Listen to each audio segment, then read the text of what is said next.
तर इथे बघा मी पुरण शिजण्यासाठी ठेवलेला आहे। तर पुरण आपलं शिजत आहे आणि मला चाळणीने म्हणजे पुरण गाळायची काहीच गरज पडली नाही, ते स्वतःच बारीक होऊन गेलेलं आहे। इथे दुसरा कुकर वरण भाताचा मांडून घेतलेला आहे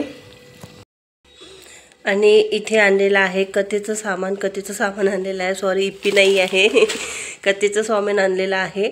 तर आता हे इथे मी ठेवलेलं आहे। उद्या आपल्या घरी कथा आहे तर कथेला लागणार आहे तसं ठेवून दिलेलं आहे मी। हे बघा पुरण झालेला आहे आणि पुरणाला मी बारीक नाही केलेला आहे, तो स्वतःच बारीक झालेला आहे। चांगलं शिजलं की ते स्वतःच बारीक होऊन जाते। तर इथे पुरण झालेलं आहे आपलं आणि इथे सुरू आहे गुलाबजामुन। तर इथे पाक शिजवत ठेवला आहे। पाक झाला की मी त्याच्यात गुलाबजामुन टाकून देणार। श्री स्वामी समर्थ। नवीन दिवसाच्या नवीन शुभेच्छा। कशा आहात तुम्ही सर्व? ठीकच असणार, ठीकच राहा। आणि इथे आहे सत्यनारायणची कथेची तयारी सुरू आहे। इथे मी साधी सिंपल अशी माझी तयारी करून घेतलेली आहे आणि साधी सिंपलच साडी घातलेली आहे, कारण की दगदग होती। स्वयंपाक, कामं, कथेची तयारी, गणपतीची आरती सगळंच आणि जेवणसुद्धा होते लहान मुलांचं, त्यामुळे थोडीशी घाई होती। तर इथे बघा पंडितजी आलेले आहे आणि ह्या दादांना मी चहा वगैरे दिलेला आहे, कारण की आपल्या घरी कोणीही आलं तरी आपण पाणी आणि चहा देतो, तो आपला एक धर्म आहे। तर इथे बघा पूजेची तयारी मांडणी करून घेतलेली आहे महाराजांनी। आणि ज्यांच्याकडे सत्यनारायणची फोटो आहे तर ते फोटो ठेवतात, तर माझ्याकडे फोटो नव्हती, तर ह्या प्रकारे म्हणजे मांडणी केलेली आहे। नवग्रह, गणपती, फळं आणि म्हणजे जशी आपापल्या म्हणजे कडे करतात तशी पूजा आपण आपल्याकडे मांडली जाते। कोणाकडे वेगळी असणार, कोणाकडे वेगळी असणार, असं राहते। आणि हे दादा आमचे खूप जुने ओळखीचे आहे पंडितजी। तर इथे आम्ही पंचामृतनी अभिषेक करून घेत आहे सर्व देवांचं। आता इथे बघा सगळे पूजा वगैरे मांडणी करून घेत आहे आणि घरात आपली वर्षातून एकदा तरी कथा ही झाल्याच पाहिजे। कथेचं मंत्रोच्चार कथा ही घरात गुंजल्याच पाहिजे। कथेचं जे आवाज आहे, कथा जी आपल्या घरातल्या कानकोपऱ्यात त्याचा आवाज गेलाच पाहिजे। आपल्या घरात हवन हे झालंच पाहिजे। तुम्हाला माहीत आहे हवनाचं किती महत्त्व आहे, तुम्हाला माहीतच आहे।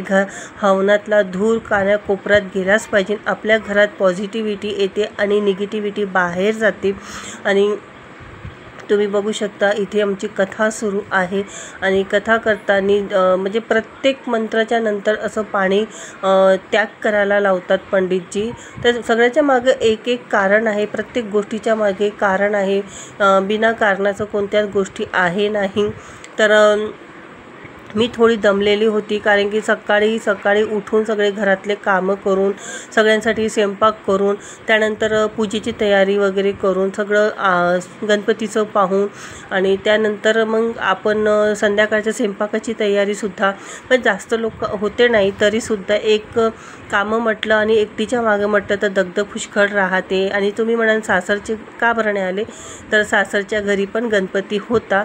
आमचा 5 भावाचा परिवार आहे आणि सगळे एकत्रच राहत होतो आणि आता 2 वर्ष झाले सगळे वेगवेगळे राहतात। इथे आरती वगैरे करून घेतलेली आहे आणि आई फुलं चढवत आहे देवाला, कारण की आईला वाटलं की गणपतीजवळ फुलं कमी आहे, त्यामुळे आम्ही इथे आणि हे आम्ही म्हणजे गणपतीच्या म्हणजे 5व्या-6व्या दिवशीच आम्ही म्हणजे आता फिरायला आलतो गणपती बघायला। तर इथे म्हणजे आम्ही गणपती वगैरे बघितला आणि घरच्या गणपतीची आरती वगैरे करून आम्ही निघालो होतो बाहेर, कारण की अगोदरच निघालो असतो तर बाहेर गेल्यानंतर घरी येण्याचा टाईम निश्चित नसतो, कारण की तुम्ही बघू शकता किती गर्दी आहे आणि त्या गर्दीतून आपल्याला दर्शन करावं लागतो आणि मेला वगैरे भरून राहतो। आणि जास्त मी क्लिप काढली नाही, तर जेवढी मला काढता आली मी तेवढीच काढली आहे, गाडीमध्ये बसूनच काढली मी। तर मग घरी म्हणजे आरती वगैरे करूनच गेलो होतो आम्ही आणि त्यानंतर घरी आल्यानंतर जेवण केलं आणि झोपलो। आणि दुसऱ्या दिवशी कथेचं वगैरे सामान वगैरे आणून ठेवलं होतं मी।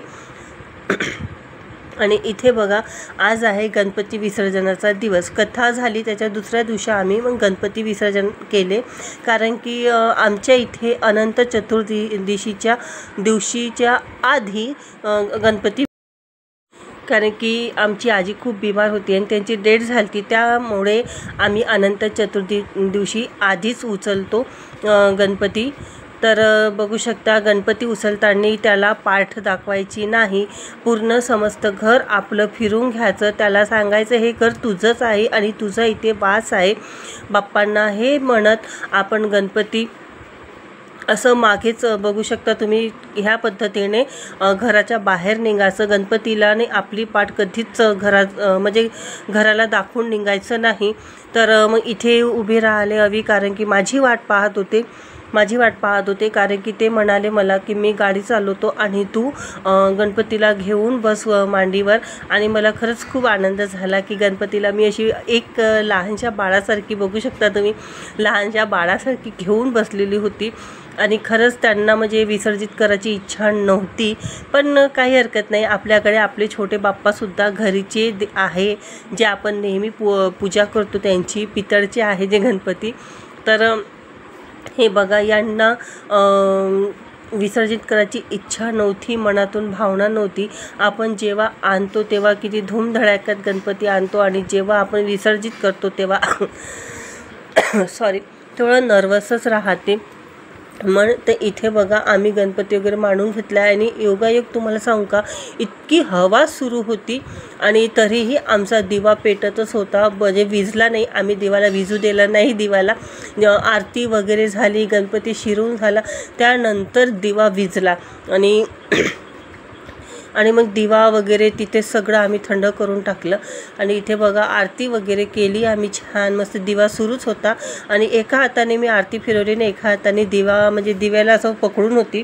तर इथे बघा माझी मुली म्हणे मी शिरवतच नाही म्हणे गणपती बाप्पा, देतच नव्हती ती, तर तिने पकडला होता। आणि इथे बघा अशी सोय केलेली आहे, अशी कृत्रिम कुंड केलेला आहे गणपती शिरवण्याकरता। आमच्याकडे नदी आहे पण नदीत फक्त मोठे गणपती शिरवणं अलाव आहे आणि लहान गणपती इथे। तर इथे कारण की तुम्हाला माहिती आहे स्वच्छतेचं खरंच थोडंसं म्हणजे काळजी घेणं खूप आवश्यक आहे। तर इथे बघा आणि इथे हारं वगैरे म्हणजे बघा पूर्ण स्वच्छ आहे पाणी, हारं वगैरे जास्त टाकू देत नाही आणि एखादं गेलं तर ते काढून ठेवतात।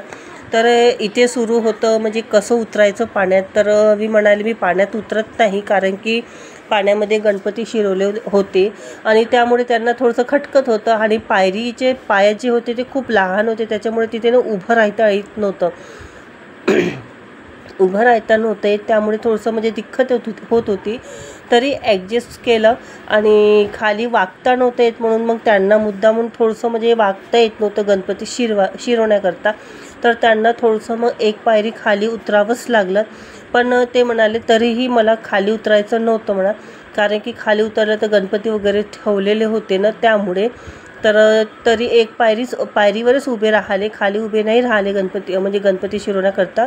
तर तुम्ही बघू शकता पप्पांनी त्यांना पकडून ठेवलं होतं एकात, तर असं शिरवत होते। आणि आमचा गणपती मातीचा असल्यामुळे आम्हाला म्हणजे असं दिक्कत नाही आली। गणपती जसं म्हणजे आम्ही शिरवला ना तसे मस्त असे स्वतः बघू शकता तुम्ही स्वतःच बघा, त्यांना मागे असं म्हणजे ढकलून म्हणजे असं ठेवलं उभं तर ते उभेच राहिले बघा, उभेच बसले होते, जसे होते तसेच बसून होते ते आणि मातीचं असल्यामुळे लवकर गळून जातो। तर ह्या प्रकारे आमचं विसर्जन झालेलं आहे तुम्ही बघू शकता। आणि इथे माझी मुलगी मामूजीच नव्हती देत, तर तिला समजवलं की गणपती बाप्पा आपल्या मम्मीकडे मामूजीच्या म्हणजे मामूजी त्यांचं वाहन आहे, त्या वाहनावरच बसून ते आपल्या मम्माकडे जाणार आहे असं समजवलं तिला। तेव्हा जाऊन तिने ते मामूजी दिले ना आम्ही विसर्जित केलं। तर ह्याप्रमाणे अशी सोय लावलेली होती। श्री स्वामी समर्थ। तर आम्ही जस्ट आलेलो आहो विसर्जन करून। तर विसर्जन केल्यानंतर आता मी फ्रेश वगैरे झाली, चेहरा वगैरे धुवधाय करून फ्रेश होऊन गेली। तर सगळं घर सुनं वाटत आहे। तर माझा ब्लॉग तुम्हाला कसा वाटला नक्की सांगा आणि लाईक शेअर सबस्क्राईब नक्की करा। बाय।